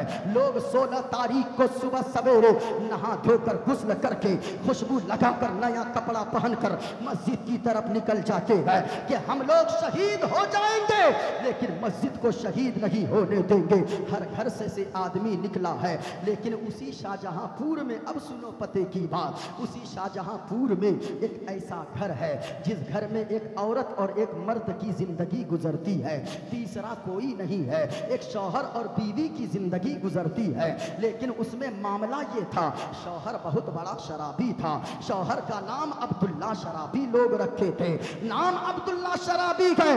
रोजाना सारे लोग उस दिन मस्जिद की तरफ निकल रहे थे, लेकिन अब्दुल्ला इतना बड़ा शराबी था, इतना बड़ा शराबी था, इतना बड़ा शराबी था कि वो उस दिन भी शराब की भट्टी की तरफ जाने लगा, शराब की दुकान की तरफ जाने लगा, शराब के अड्डे की तरफ जाने लगा।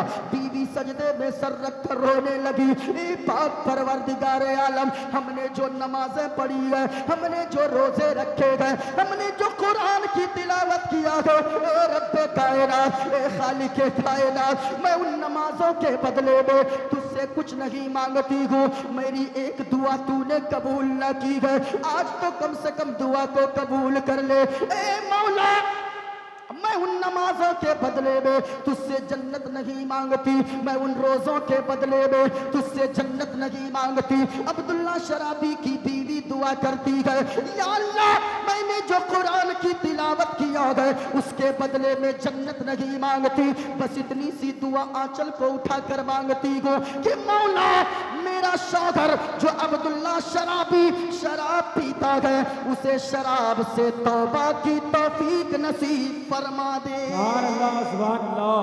बीवी दुआ मांगती है।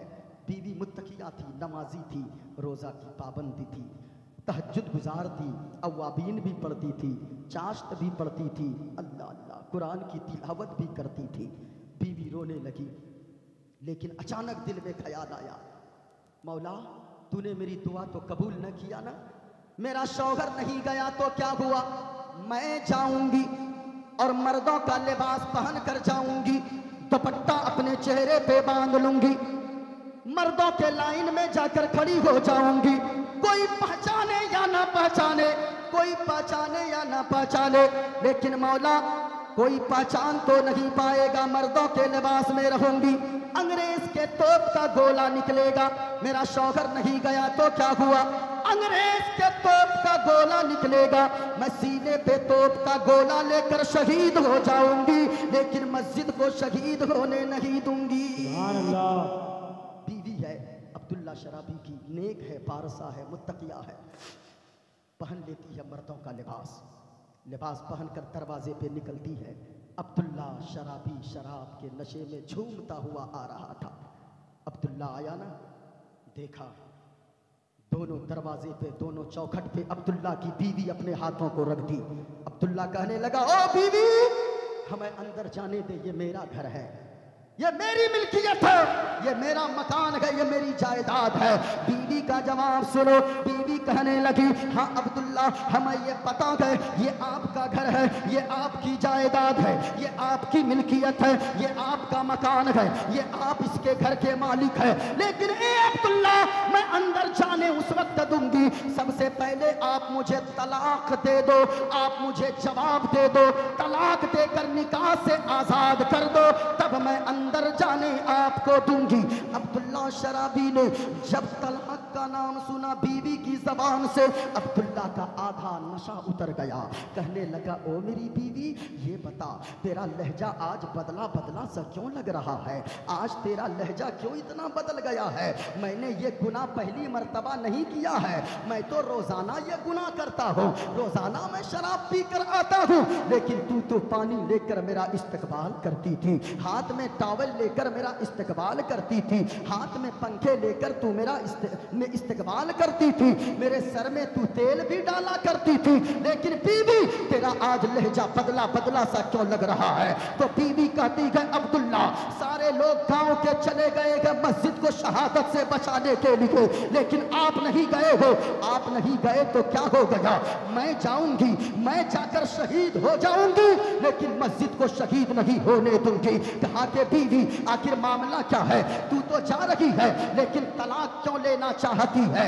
सुनो अब्दुल्ला शराबी की बीवी का जवाब। अब्दुल्ला शराबी की बीवी कहती है, ए मेरे शौहर नामदार, आज तक मोहल्ले की औरतें हमें जब भी पुकारी है, शराबी की बीवी कहकर बुलाई है, जुआरी की बीवी कहकर बुलाई है, एक गुनहगार की बीवी कहकर बुलाई है, और मुझे शर्म आती है। मैं जा रही हूँ शहीद होने, अगर मैं शहीद हो गई तो मुझे ये डर है कहीं मैं मैदाने महशर में शहीदों के लाइन में लगी रहूंगी, शहीदों को मदीने वाले मुस्तफा बुलाएंगे, ओ शहीद इधर आ, ओ शहीद आजा जन्नत में, ओ शहीद इधर आ। तो मुझे डर है कि अगर मैं आपके निकाह में रहूंगी तो कहीं मुस्तफा मुझे शराबी की बीवी कह के ना बुला ले, मुझे जुआरी की बीवी कह के ना बुला ले, इसलिए तलाक देकर निकाह से आजाद कर दो। मदीने वाले अगर बुलाए शराबी की बीवी कहकर नहीं, बल्कि कनीज़े फातिमा कह के बुलाए, कनीज़े आयशा कह के बुलाए। अल्लाहु अकबर, जरा सुनना लोगों। अब्दुल्ला शराबी का सारा नशा उतर गया। अब्दुल्ला शराबी सारा नशा जब उतरा है, बीवी, ये मर्दों का लिबास तू क्यों पहनी है? उतार दे इसे। औरत है तू, औरत है, अंदर जा। औरत औरत के लिबास में अच्छी लगती है, मर्द मर्द के लिबास में अच्छा लगता है। ओ बीवी तू अंदर जा, अंदर जा, अंदर जा। बीवी गई है, अपने कपड़े चेंज की है, अब्दुल्ला अंदर गया है, वो कपड़ा लगाया है और अपने सर पे अमामा बांधा है, निकल गया है मस्जिद की तरफ। बीवी दरवाजे पर आई है, देखकर मुस्कुराने लगी। अब्दुल्ला पीछे मुड़ के देखा, कहा कि ओ बीवी तू मुस्कुरा रही है? अरे तू नहीं जान रही है, मैं जा रहा हूँ, वहाँ अंग्रेज तो तोप के गोले बरसाएंगे, वहाँ अंग्रेज मस्जिद को शहीद करने के लिए बम बारूद के ढेले मारेंगे, वहाँ पे गोलियां चलेंगी। अगर मैं शहीद हो गया तू बेवा हो जाएगी, तेरा कोई सहारा नहीं होगा, तेरा कोई खैरियत तेरी पूछने वाला नहीं होगा, तू बेवा हो जाएगी, बेसहारा हो जाएगी। सुनो अब्दुल्ला शराबी जो शराब पहले पीता था, वो अब्दुल्ला कहता है, ओ मेरी बीवी तू बेवा हो जाएगी। अरे तुम्हें तो रोना चाहिए, तू हंस क्यों रही है? इतना सुनना था। बीवी कहती है, ए मेरे शौहर नामदार, मैं मुस्कुराऊं नहीं तो क्या करूं, मैं हंसूं नहीं तो क्या करूं? मैं इसलिए हंस रही हूं कि आप जा रहे हो वहां मस्जिद को शहादत से बचाने को। अब तक मोहल्ले की औरतें हमें शराबी की बीवी कहती आई है, जुआरी की बीवी कहती आई है, गुनहगार की बीवी कहती आई है, पापी की बीवी कहते आई है। आप आज जा रहे हो तौबा करके मस्जिद को शहीद होने से बचाने। अगर आप बच के आ गए तो गाजी की बीवी कहलाऊंगी, और अगर शहीद हो गए तो फिर शहीद की बीवी कहलाऊंगी। नारे तकबीर, नारे तकबीर, नारे रिसालत, नारे रिसालत।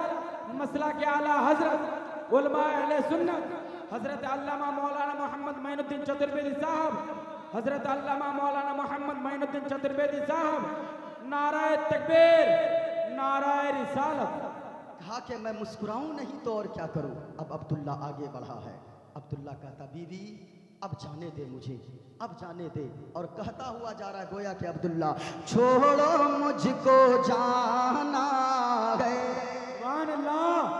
बीवी बीवी मुस्कुरा रही है और अब्दुल्ला कह रहा है छोड़ो छोड़ो छोड़ो छोड़ो छोड़ो मुझको जाना है, मुस्तफा के कदमों में छोड़ो मुझको जाना है, छोड़ो मुझको जाना है, मुस्तफा के कदमों में अपना अपना दिल लौटाना है, अपना दिल लौटाना है, मुस्तफा के कदमों में अपना दिल लौटाना है। सुभान अल्लाह। अब्दुल्ला जा रहा है। अब्दुल्ला निकला है, मस्जिद में पहुंचा। लोगों ने देखा, मजाक उड़ाने वालों ने मजाक उड़ाया, कहा अरे वो देखो अब्दुल्ला आ रहा है, वो देखो अब्दुल्ला आ रहा है। किसी ने कहा हम लोग जानते हैं उंगली कटाकर शहादत में नाम लिखवाने आया होगा, सोचा होगा चलो उंगली कटाकर शहीद में नाम लिखवा ले, शहादत में नाम लिखवा ले, इसलिए आएगा। अब्दुल्ला आता है, मस्जिद के एक कोने में बैठ जाता है। जरा सुनना माँ बहनों, तुम सुनो, तुम सुनो। अगर तुम चाहो अपने शौहर की जिंदगी में इनकलाब ला सकती हो, लेकिन तुम क्या करती हो। एक वो अब्दुल्ला की बीवी है जिसने अब्दुल्ला को शराब से तौबा करवा दिया, लेकिन तुम क्या करती हो, तुम अपने शौहर का मूड देखती हो, अपने शौहर से कंगन की फरमाइशें कर बैठती हो। तेरा शौहर अगरचे कम कमाता है, लेकिन तू अपने शौहर से बेजा फरमाइशें करती है। इसी बेजा फरमाइशों की वजह से कितने मर्द हराम कमाने पे मजबूर हो जाते हैं, चोरी चपाटी पे उतर आते हैं। लेकिन तुम कहती हो अरे तुमसे हमने कभी भलाई नहीं देखी। अपने शौहरों का शुक्र अदा करो और अपने शौहरों के वो हिम्मत दो कि आप गरीब हो तो क्या हुआ, हमें कुछ नहीं चाहिए बल्कि नमाज की पाबंदी करो। आप हम नमक रोटी दोनों खा लेंगे, लेकिन हराम का एक दाना घर में कमा कर मत लाना, हराम का एक दाना, एक रुपए मत लाना अपने घर में, क्योंकि अगर हराम का दाना हमारे बच्चे खाएंगे, हमारे बच्चे बिगड़ जाएंगे, हमारी नस्लें तबाह हो जाएगी। लेकिन तू क्या करती है, तू फरमाइशें कंगन की कर बैठती है, तू पाजेब की फरमाइशें कर बैठती है, तू बनारसी साड़ी और सलवार सूट कीमती की फरमाइशें कर बैठती है। याद रखो, गिरह बांध लो मेरी बात को माँ बहनों। आप अपने घर में जाना, अपने शौहर को देखना कि मूड अगर ठीक है, अपने शौहर के कदमों से लिपट जाना और कहना ओ मेरे सरताज, हमें आपसे कुछ नहीं चाहिए, आपसे हमें जमीन नहीं चाहिए, आपसे हमें जायदाद नहीं चाहिए, आपसे हमें रुपए पैसे कीमती सलवार सूट और सोने चांदी हीरे जवाहरात नहीं चाहिए, बल्कि अगर आप मुझसे सच्ची मोहब्बत करते हो ना तो शराब पीते हो, शराब से तौबा कर लीजिए। आप जुआ खेलते हो, जुआ से तौबा कर लीजिए। हराम कमाते हो, हराम से तौबा कर लो। आप नमाजी बन जाओ, आप नमाज पढ़ो, कम भी कमाओगे उसी कमाई में अल्लाह बरकतों का नुज़ूल अता फरमा देगा। अपने शौहरों को, अपने सामी को तुम हिम्मत दिया करो। अपने शौहर को जब तुम हिम्मत दोगी, तेरा शौहर कभी हराम नहीं कमाएगा। तेरा शौहर अगर बाहर कमाने को जाए, काम करने, उनसे कहो मेरे शौहर नामदार एक वादा करके जाओ, सब कुछ कर लेना लेकिन हराम का एक रुपए कमा कर घर मत आना। क्या ऐसी औरत अभी है मौजूद? नहीं। मैं तो कहता हूँ जितनी औरतों की गलतियाँ हैं, मर्द भी उनमें बराबर के शरीक है। ये मर्द क्या करते हैं भाई साहब, ये भी कहेंगे मुफ्ती साहब, ये मर्द नौजवान अपनी बीवियों से कहेंगे मेरे पाँव दबा दो ना, तुम्हें मैं झुमके ला कर दूंगा, मेरे सर दबा दो मैं तुम्हें कंगन ला कर दूंगा, मेरे बदन दबा दो मैं तुम्हें बनारसी साड़ियाँ ला कर दूंगा। ये कभी नहीं कहता है कि ओ मेरी बीवी तू नमाज की पाबंदी कर ले, तेरी फरमाइशों को तेरी ज़बान खुलने से पहले मैं पूरी कर दूंगा। ये कभी नहीं कहता। क्यों? हमारे यहाँ एक मकूला मशहूर है, चोर चोर चोर मौसेरा भाई, यानी न ये पढ़ता है नमाज न वो पढ़ती है नमाज। ये नमाज अगर कहेगा कि तुम नमाज पढ़ो बीवी, वो कहेगी आप कितना टाइम नमाज पढ़ते जो हमको नमाज पढ़ने को कहते हैं। ये खुद नहीं पढ़ता है, वो खुद नहीं पढ़ती है। औलाद पे नमाजी, माँ पे नमाजी, बाप पे नमाजी, दादा पे नमाजी, दादी पे नमाजी, घर में चचा पे नमाजी, भतीजी पे नमाजी। जिस घर में सब पे नमाजी हो उस घर में बरकत कहाँ से आ सकती है। अब तावीज़ लेने दौड़ते हैं, तावीज़ दीजिए, बड़ा परेशान है मुफ्ती साहब, मुफ्ती साहब तावीज़ दीजिए, तावीज़ दीजिए, लटकाएंगे घर में तावीज़। तावीज़ मत लटकाओ, तावीज़ लिखने वाले मुफ्ती साहब को लटका दो, फिर भी बरकत नहीं होगी। हाँ, क्यों जानते हो? इसलिए कि तावीज़ वहाँ असर करती है जिस घर में लोग फ़राइज़ को अदा करते हैं, जिस घर में खुदा जो जिन चीज़ों को फ़र्ज किया है अल्लाह ने, उन फ़र्ज़ों को लोग अदा करें। नमाज पढ़ो, बाप नमाजी हो, बेटा नमाजी हो, माँ नमाजी हो, बेटी नमाजी हो, सास नमाजी हो, बहू नमाजी हो, ससुर नमाजी हो, दामाद नमाजी हो, घर के सारे लोग नमाजी बन जाओ। मेरा दावा है कोई मुसीबत नहीं आएगी, मुसीबत दूर हो जाएगी। अल्लाह आपके कारोबार में बरकतों का नुज़ूल अता फरमा देगा। नमाज की पाबंदी ज़रूरी है। जो कौम नमाज नहीं पढ़ेगी, जो घर में नमाज की पाबंदी करो, अपने आप में ये डालो आदत कि आप नमाज पढ़ो, बच्ची नमाज पढ़े, बेटी नमाज पढ़े, बेटा नमाज पढ़े। घर का माहौल अच्छा बनाओ। घर का माहौल अच्छा बनाने में शौहर बीवी दोनों का किरदार होता है। हुजूर ने क्या फरमाया सुनो, हुजूर के एक जुमले को सोने से पिरोने के काबिल है। हुजूर ने क्या फरमाया, इधर देखिए, इधर इधर सुने। हुजूर ने फरमाया है खैरुकुम खैरुकुम ले अहलिही, तुम में से बेहतर वो है जो अपने घर वालों के लिए बेहतर है। हम बाहर में मुफ्ती साहब हैं, हम बाहर में मौलाना साहब हैं, बाहर में इंजीनियर साहब हैं, बाहर में डॉक्टर साहब हैं, बाहर में दूसरों से मुस्कुरा के बात करते हैं, दूसरे लोग मेरी इज्जत करते हैं। घर में आपकी इज्जत है कि नहीं है? हमसे पूरा मोहल्ला वाला पानी में दम करवा के लेके जाता है कि पेट में दर्द है मेरी बीवी का, मेरे सर में दर्द है, पानी दम करके दे दीजिए। लेकिन ये देखना होगा, बाहर में तो हम बाबा हैं, मुफ्ती साहब हैं, लेकिन घर में मेरी बीवी के सर में दर्द हो तो मेरी बीवी मुझसे पानी पड़वा के कभी पीती है कि नहीं? क्योंकि वहीं से पता चलता है ये आदमी कितना बड़ा नेक है, ये कितना बड़ा इंजीनियर साहब है, ये कितना बड़ा डॉक्टर साहब है। हैं आप बाहर में डॉक्टर साहब, हैं आप बाहर में मुफ्ती साहब, हैं बाहर में हाजी साहब, हैं बाहर में काजी साहब, हैं बाहर में इंजीनियर साहब, हैं बाहर में कलेक्टर साहब, लेकिन घर जाओ मास्टर साहब, प्रोफेसर साहब, इंजीनियर साहब बनकर मत जाओ। घर में जाओ तो बीवी के लिए अच्छा शौहर बन के जाओ, बेटा के लिए एक अच्छा बाप बन के जाओ, माँ के लिए एक अच्छा बेटा बन के जाओ, भाई के लिए एक अच्छा भाई बन के जाओ। घर के माहौल को दुरुस्त करो, शौहर बीवी में मोहब्बत रहे। जिस घर में शौहर बीवी मोहब्बत से रहते हैं, कम कमाई में भी अल्लाह बरकतों का नुज़ूल अता फरमाता है। बात बात पे बीवी को मारने वाला, गुस्सा करने वाला, ये शख्स बेहतर नहीं होता है। हुजूर ने एक मकाम पे फरमाया सहाबियों, बहादुर कौन है? बहादुर समझते हो ना? बहादुर, बहादुर कौन है? पहलवान कौन है?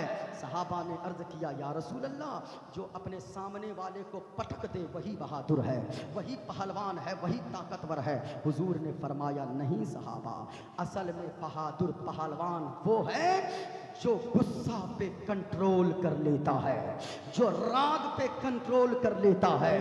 बहादुर वो नहीं होता जो किसी को पटक दे, मार दे, हरा दे। बहादुर वो होता है जो गुस्से पे कंट्रोल करता है। गुस्सा कितने घर को तबाह कर दिया है, गुस्से ने कितने घर में आग लगा दिया है। इसलिए बात बात पे गुस्सा मत हो। और कितने मर्द तो ऐसे हैं जो बात बात पे अपनी बीवी को तलाक के ताने देने लगते गए। मैं कहना चाहूंगा वो मर्द या हिजड़ा की शक्ल में है जो बात बात में तलाक शब्द निकालता है अपनी जबान से। तलाक कभी सोचा है? एक औरत अगर शौहर के मुंह से तलाक लफ्ज सुन लेती है तो फिर वो दो काम करती है। उसको भरोसा शौहर से पे उठ जाता है, भरोसा शौहर से उठ जाता है, और वो दो तरफ रिश्ते में से कोई रिश्ता मजबूत करती है। या तो माँ बाप की तरफ रिश्ते मजबूत करती है, अगर ये बात बात में तलाक देता है, देने की धमकी देता है, कभी अगर तलाक दे ही दिया तो फिर मेरा आगे का क्या होगा? या तो बाप भाई से रिश्ता फोन पे मजबूत करेगा या किसी गैर मर्द से रिश्ता वो मजबूत करेगी। इसलिए तलाक तलाक बोलना, जमीन औरत के नीचे कांपने लगती है, औरत का भरोसा शौहर से उठ जाता है। तलाक तलाक जायज है, लेकिन किस सूरत में? अगर बीवी नमाज नहीं पढ़ती है तब उसको डराओ कि अगर तूने नमाज नहीं पढ़ी मैं तुमको तलाक दे दूंगा। ये है शरीयत ने तलाक का मेयार यहाँ पे रखा है। लेकिन हमने सब्जी में नमक ज्यादा हो जाए आदमी तलाक दे बैठता है, मिर्च ज्यादा हो जाए आदमी तलाक दे देता है, थोड़े से कपड़े गंदे प्रेस इस्त्री ना हो, कपड़े में प्रेस ना हो आदमी तलाक दे देता है। मोहब्बत के साथ घर में रहो, मोहब्बत बांटिए। इस्लाम मोहब्बत सिखाता है। हुजूर ने कैसी जिंदगी गुजारा है? हुजूर फरमाते गए लोगों तुम में बेहतर वो है जो अपने घर वालों के लिए बेहतर है, और सुनो मैं तुम में सबसे बेहतर हूं अपने घर वालों के लिए। हुजूर इतने बड़े हैं, हुजूर सबसे आला व औला हमारा नबी, सबसे बाला व वाला हमारा नबी, अपने मौला का प्यारा हमारा नबी, दोनों आलम का दूल्हा हमारा नबी। कौन देता है देने को मुंह चाहिए, देने वाला है सच्चा हमारा नबी। ये मकाम है हुजूर का। लेकिन हुजूर अपनी बीवियों के साथ कैसी जिंदगी गुजारते थे। एक मर्तबा हुजूर और अम्मी आयशा दोनों चल रहे थे वादी में, सफर में कोई नहीं था, सुनसान बयाबान है। हुजूर ने अम्मी आयशा से फरमाया आयशा अगल बगल में कोई नजर नहीं आ रहा है, ऐसा करें हम दोनों दौड़ लगाते हैं, देखते हैं कौन जीतता है, तुम जीतती हो या मैं जीतता हूँ। हुजूर और अम्मी आयशा दोनों दौड़ने लगे। हुजूर जानबूझकर पीछे रह गए, अम्मी आयशा आगे निकल गई। अम्मी आयशा की खुशी का ठिकाना ना रहा, मुस्कुराने लगी, हुजूर मैं जीत गई, हुजूर मैं जीत गई। आप पीछे रह गए। हुजूर भी मुस्कुराने लगे, हाँ आयशा तुम तो जीत गई हो। बात गई, वक्त गया, बात खत्म हो गई। कई सालों के बाद उसी रास्ते से फिर हुजूर और आयशा का, हजरत आयशा का गुजर हो रहा था। हुजूर ने फरमाया आयशा तुम्हें याद है इसी जगह पे हम लोगों ने कुछ साल पहले दौड़ लगाया था? हाँ सरकार याद है, मैंने आपको हरा दी थी। कहा हुजूर ने दोबारा मुकाबला ना हो जाए, बीवी गए हुजूर की, क्या फरमा रहे गए? मुकाबला ना हो जाए आयशा। हुजूर हाँ हो जाए, फिर मैं आपको हराऊंगी। इस बार हुजूर दौड़ते, अम्मी आयशा दौड़ती है, हुजूर आगे बढ़ जाते गए। हुजूर मुस्कुराने लगे, आयशा आज मैं तुमसे आगे निकल गया, ये उस दिन का बदला हो गया है, उस दिन का हार का बदला आज मैंने ले लिया है। हम भाई साहब बाहर में एकदम पान खा के मुस्कुरा के चलते गए, घर में पहुंचते हैं तो सारे घर वाले डर, आ गया दारोगा साहब, ये इंस्पेक्टर साहब आ गया, मजिस्ट्रेट साहब आ गया, ए खबरदार बच्चे बदमाशी मत करना, तेरे बाप का मिजाज बहुत गर्म है, ऐसे मत करना, मेरे शौहर का मिजाज बहुत गर्म है। ऐसा शौहर नहीं होता है, बाप असल में वही होता है जिनको बच्चे देखें, बच्चे बाप से मिलने की ख्वाहिश करें, काश मेरा बाबा घर में रहता, बीवी ख्वाहिश करे काश मेरा शौहर घर में रहता। और बीवियों से भी मैं कहना चाहूँगा, कौम की बेटियों सुनो, तू अपने शौहर के लिए कभी गंदी जबान इस्तेमाल मत करना। तेरा शौहर है तो तेरे फख्र तेरा है, तेरा शौहर है तेरी इज्जत सलामत है, तेरा शौहर है तू रानी बनकर घर में रह रही है। जिस दिन तेरा शौहर चला गया तू कहती है अल्लाह करे जा रहा है वापस लौट के ना आए, कहीं एक्सीडेंट तेरा हो जाए। कितनी औरतें अपने शौहर से कह देती है, याद रखना अगर तेरा शौहर लंगड़ा भी है, लूल्हा भी है, गौंगा भी है, फिर भी तू रानी बनकर है। तेरा शौहर चला गया, तेरा कोई सहारा दुनिया में ना बनेगा। इस वजह से शौहरों की कद्र करो। देखो अब्दुल्ला जाने लगा, लोगों ने कहा देखो अब्दुल्ला शहीद, उंगली कटाकर शहादत में नाम लिखाने आया है। अब्दुल्ला जाकर मस्जिद के कोने में बैठ गया। जैसे कि इमाम साहब खुतबा के लिए खड़े हो गए, अब्दुल्ला खड़ा होता गया, धीरे धीरे बाहर निकलने लगता गया। लोगों ने कहा अरे वो देखो अब्दुल्ला भाग रहा है, वो देखो अब्दुल्ला भाग रहा है, वो देखो अब्दुल्ला भाग रहा है। ये मस्जिद में सदाएं गूंजने लगी। सबों ने तो देखा अब्दुल्ला भाग रहा है, लेकिन तारीख बताती है, हिस्ट्री बताती है, शाहजहांपुर की जमीन बताती है, मस्जिद की तरह दीवार बताती है कि अब्दुल्ला बाहर मस्जिद मस्जिद से निकला, इमाम साहब खुतबा दे रहे थे। इमाम साहब के खुतबा देते वक्त सारे लोग मस्जिद के अंदर थे, लेकिन अंग्रेज तोप का गोला निशाना लगाया और तोप से निशाना लगाकर तोप का गोला जैसे ही बाहर निकाला, अब्दुल्ला दौड़ कर गया, अपने सीने पे तोप का गोला ले लिया, खुद शहीद हो गया। मस्जिद को शहीद होने से बचा लिया, मस्जिद को शहीद न होने दिया। मैं आपसे कहना चाहूंगा, कौम की बेटियों, कौम की बहनों, मैं आपसे कहना चाहूंगा, अब्दुल्ला तो शराबी था ना, अब्दुल्ला तो शराब के नशे में मस्त रहता था, लेकिन शराब से तौबा किसने करवाया? उसकी बीवी ने करवाया है। तुम अपना तेवर बदल कर देखो, तुम अपना रुख मजबूत करके देखो। तुम कपड़े के लिए दिन भर नाराज रहती हो, बात नहीं करती हो, तुम ऐसा क्यों नहीं कर सकती कि अगर आप शराब पिएंगे मैं आपसे दिन भर बात नहीं करूंगी, अगर आप शराब पिएंगे, अगर नमाज नहीं पढ़ेंगे मैं आपसे बात नहीं करूंगी, मैं आपसे नाराज ही रहूंगी। एक मर्द जब अपनी बीवी के लिए कुछ भी कर सकता है, गुनाह को भी जरूर छोड़ सकता है, लेकिन शर्त है तू अपना तेवर बदल के देख, तू भी नमाजी बन जा। शौहर को नमाजी बना कर देख, तेरे बच्चे फरमा बरदार हो जाएंगे, तेरी बेटियां कनीज़े फातिमा हो जाएंगी। अल्लाह ने फरमाया, ऐ ईमान वालों, अपने आप को बचाओ और अपने घर वालों को बचाओ जहन्नम की आग से। वो जहन्नम की आग जिसे 70 मरतबा धोने के बाद दुनिया की आग बनाई गई है। 12:48 हो चुके हैं। हाँ, फिर मुझे निकलना भी है। हाँ, इस वजह से जितनी बातें मैंने की है, सुनो, हुजूर की सीरत को पढ़ने की कोशिश करो, हुजूर के किरदार को अपनी ज़िंदगी में शामिल करो। आपका लिबास बताना चाहिए कि आप मुस्तफ़ा के ग़ुलाम हैं, आपका किरदार बताए मुस्तफ़ा का आप ग़ुलाम है, आपका चलना बताए ये मुस्तफ़ा का ग़ुलाम है, ताकि ज़माने वाले देखें तो कहें जब मुस्तफ़ा का ग़ुलाम इतना अच्छा है तो मदीने वाले मुस्तफ़ा कितने अच्छे होंगे, मदीने वाले मुस्तफ़ा का किरदार कितना अच्छा होगा। बड़ों की इज्जत कीजिए। हुजूर ने फरमाया है, मल्लम यरहम सगीरना व मल्लम यरहम वमन युअज़्ज़म कबीरना फलैसा मिन्ना। जो बड़ों की ताज़ीम नहीं करता और छोटों पे शफ़क़त नहीं करता, वो मुझ में से नहीं है।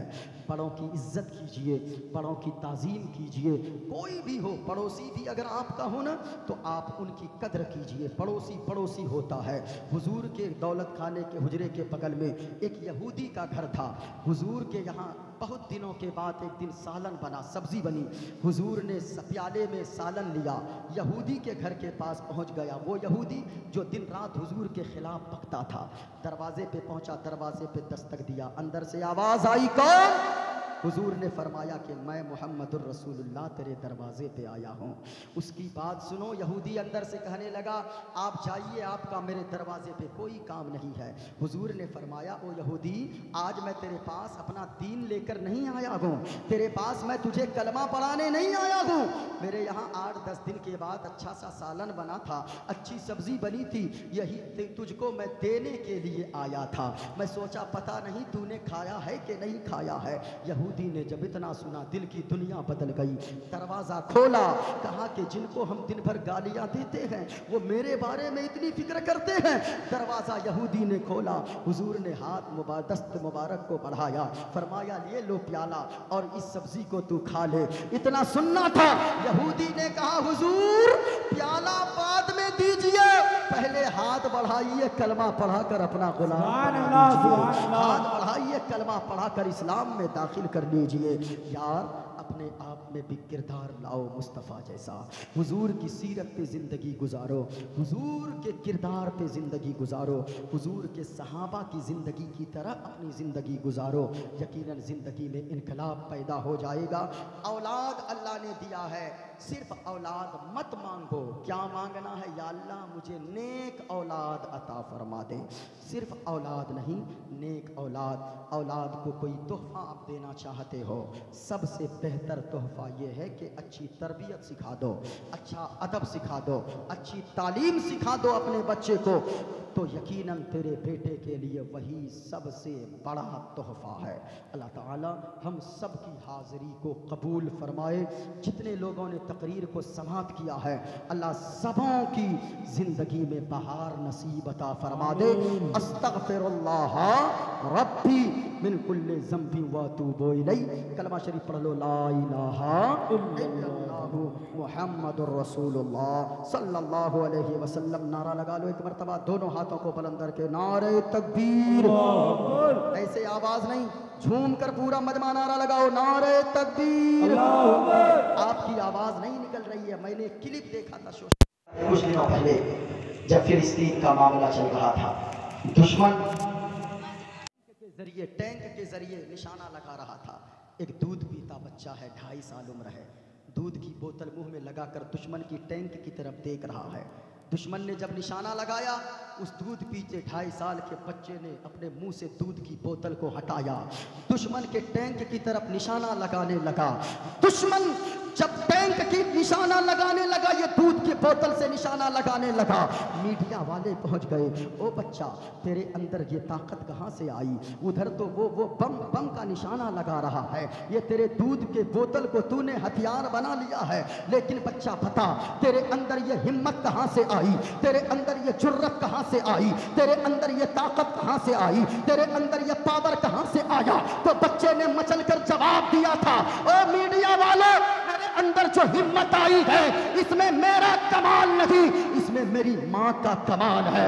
कहा वो कैसे? कहा कि वो इसलिए कि दुनिया की माँ अपने बच्चे को जन्म देती है खानदान के लिए।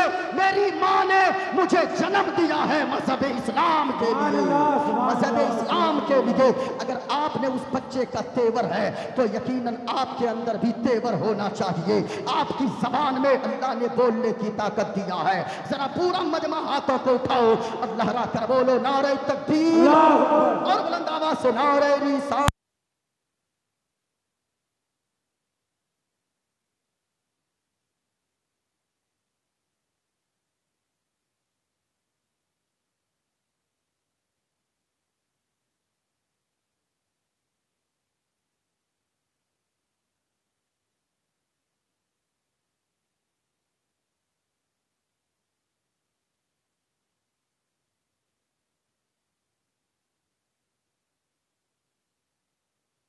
मिल गए मुस्तफा और क्या चाहिए, और भर के झोली मेरे सरकार ने मुस्कुरा कर कहा, और क्या चाहिए। अल्लाह ताला हम सबकी हाजिरी को कबूल फरमाए। माँ बहनों, अपने शौहरों की कद्र करो, आप भी माँ बाप की कद्र करो। हुजूर के जो आने का मकसद था, अमन का पैगाम, शांति का पैगाम, चैन का पैगाम, हर चीज़ में समझौता कर लो, लेकिन हुजूर की शान में अगर गुस्ताखी हो, कोई समझौता मुसलमान नहीं करता है। क्यों? आन है मदीने वाले मुस्तफ़ा, जान है मदीने वाले मुस्तफ़ा। क्यों? सबसे आला औला हमारा नबी। पूरा मजमा बोलो, हमारा नबी बोलना है। सबसे आला वाला हमारा नबी। तो लहरा कर, कौन देता है देने को मोह चाहिए, देने वाला है सच्चा हमारा नबी। ऊंची आवाज में हाथों को लहरा कर, देने वाला है सच्चा हमारा नबी। और गमज़दों को रज़ा मुज़दा दीजिए के है, बेकसों का सहारा हमारा नबी। सब चमके वाले उजलों में चमका किए, चाहे जितना भी खूबसूरत हो, दुनिया में कोई भी, लेकिन याद रखिएगा वो रोशनी में चमकता है, रात की तारीकी में नहीं चमकता उसका चेहरा। लेकिन हुजूर ऐसे गए, सब चमके वाले उजलों में चमका किए, अंधेशी शौ में चमका हमारा नबी, अंधेशी शौ में चमका हमारा नबी। हाय हाय हाय हाय, हुजूर है, हुजूर लाजवाब है, हुजूर की तरह कोई नहीं है दुनिया में। हुजूर खैरुल बशर है, इमामुल अंबिया है, खल्क से औलिया, औलिया से रसूल, खल्क से औलिया, औलिया से रसूल, और रसूलों से आला हमारा नबी, और रसूलों से आला हमारा नबी। झूम कर बोलो हमारा नबी। क्या खबर कितने तारे खिले छुप गए, क्या खबर कितने तारे खिले छुप गए, पर न डूबे न डूबा हमारा नबी, पर न डूबे न डूबा हमारा नबी। देने वाला है सच्चा हमारा नबी, देने वाला है सच्चा हमारा नबी, हमारा नबी, हमारा नबी। बोलो हमारा नबी, हमारा नबी, और ऊंची आवाज में बोलो हमारा नबी, हमारा नबी। माशाअल्लाह माशाअल्लाह, आपने गुफ्तगू को समाप्त कर लिया है। मेरी ये 11वीं रात है, रोज़ाना बोल रहा हूँ, एक जगह पे नहीं, अलग अलग स्टेट में बोल रहा हूँ। उत्तर प्रदेश में बोला, बिहार में बोला, ये मध्य प्रदेश में बोला, राजस्थान में बोला, बंगाल में बोला।